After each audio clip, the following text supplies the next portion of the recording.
ભગવાન જગન્નાથજીની 148મી રથયાત્રા હવે નજીક આવી રહી છે ત્યારે ભગવાન જગન્નાથજી, બહેન સુભદ્રા અને ભાઈ બલભદ્ર આ ત્રણેયના રથનું રંગ રોગાણ અને તેમજ સમારકામ કરવામાં આવી રહ્યું છે।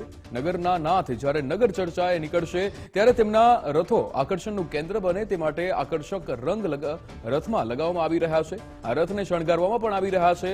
ભારતમાં બે રથયાત્રા ખૂબ જ પ્રખ્યાત છે। એક છે જગન્નાથપુરીમાં નીકળતી વિશ્વ પ્રસિદ્ધ રથયાત્રા અને બીજી અમદાવાદના જમાલપુર થી નીકળતી જગન્નાથજીની રથયાત્રા। ઓડિશાના પુરીમાં જે પ્રમાણે રથોનો કલર હોય છે તેવી જ આબેહૂબ પ્રતિકૃતિ તેમજ કલરનો અહીં ઉપયોગ કરવામાં આવી રહ્યો છે।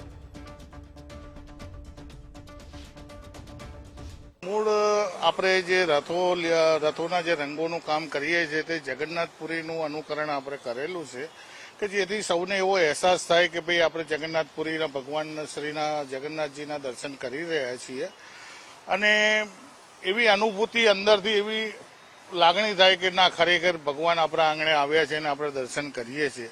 અને રથોના કલરનું મહત્વ તો એ પ્રમાણે હોય છે કે શ્રી જગન્નાથજીનો રથ છે તે પીળા કલરમાં કરવામાં આવે છે, જે સૂર્યનું પ્રતીક અને ધર્મનું પ્રતીક કહેવામાં આવે છે કે જે ઉજાસરૂપી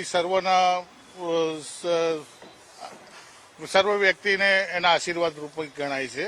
ત્યારે માતાજીનો જે રથ છે તે લાલ કલરમાં કરવામાં આવે છે, જે સનાતન ધર્મ અને ધર્મનું પ્રતીક રહેલું છે।